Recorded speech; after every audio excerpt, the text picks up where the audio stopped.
Eu tive uma experiência muito positiva no SUS, né? Fui acessar o ginecologista e foi bacana porque eu dialoguei com a ginecologista, que era uma mulher negra, super sensível, então ela teve uma escuta sensível, um olhar atento, me acolheu de uma forma assim que eu nem imaginava que podia ser acolhido dentro do espaço do SUS. Então eu saí de lá e fiquei com aquela coisa na cabeça, poxa, eu não sofri violência, sabe? Foi bacana, eu quero voltar. A primeira vez que eu fui buscar um atendimento à PrEP, eu fui muito bem recebido.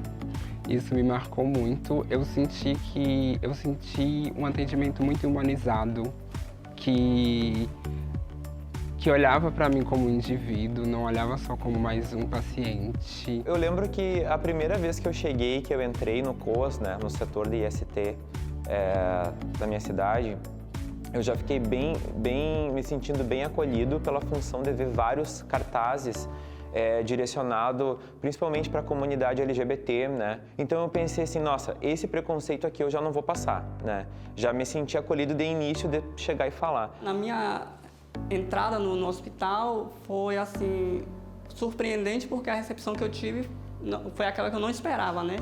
E assim que eu cheguei, o rapaz me pediu, me perguntou se eu tinha um nome social.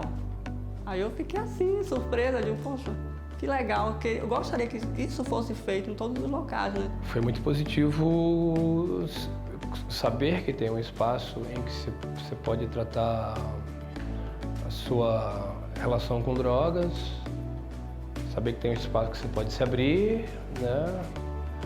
Com profissionais preparadíssimos. Foi uma novidade assim na minha vida poder me abrir e falar sobre dependência química, ou não dependência química, ou a relação que eu tenho com as drogas, que eu ainda estou aprendendo, na verdade, porque é um processo de aprendizagem. Então, esse atendimento que teve no Alfredo da Mata durante 4 anos, era assim que deveria ser em todos os locais. Lá não tinha discriminação. A menina saía de lá ou ia para lá, chegava lá, ela se assumia, sou profissional do sexo, sou garota de programa, sou prostituta, seja lá o que ela quisesse. E saía de lá satisfeita, com o cartãozinho dela lá de saúde, com os exames todos prontos. Outra vez elas voltavam lá de novo. Quando em São Paulo, algumas unidades básicas de saúde passaram a fazer o processo hormonal na unidade básica de saúde, esses espaços se modificaram. Ao ter um serviço para travestis e transexuais numa unidade básica de saúde, o que ocorreu? Todos os outros profissionais começaram a perceber e a se policiar, a se corrigir e a entender essas pessoas como seres humanos, né? Não tem grandes mistérios na nossa vida, não temos um segredo, não somos uma comunidade secreta, né? Não tem nada disso, né? Somos seres humanos como qualquer outro. Para um serviço ele ser considerado zero discriminação, ele precisa ser inclusivo, ele precisa incluir todas as pessoas. Então, quando eu falo todas as pessoas, a gente abarca as diversidades. As pessoas pensam que não discriminar é tratar todo mundo igual, né? Quando, na verdade, as pessoas têm, os grupos têm, né, suas especificidades. Um serviço zero discriminação, para mim, é um serviço em que a pessoa se sinta confortável.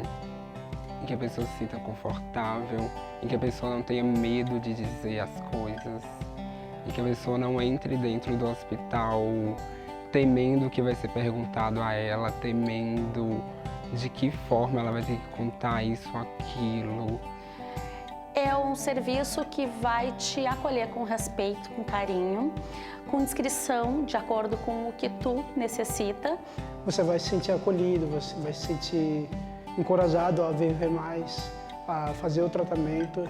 Eu acho que começa desde a porta de entrada, quando nós somos atendidos, ou seja, quando tem o porteiro que tá lá e não nos olha com discriminação, quando todo mundo, os secretários, faxineiros, o médico, o enfermeiro, todos estão lá dispostos a nos ajudar e dar prosseguimento, né?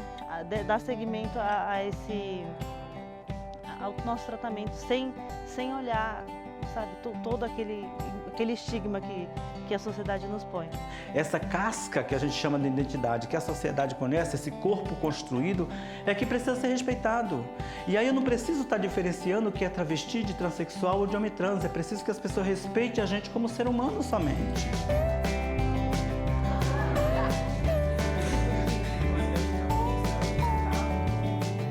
Na verdade, assim, seria dizer utopia.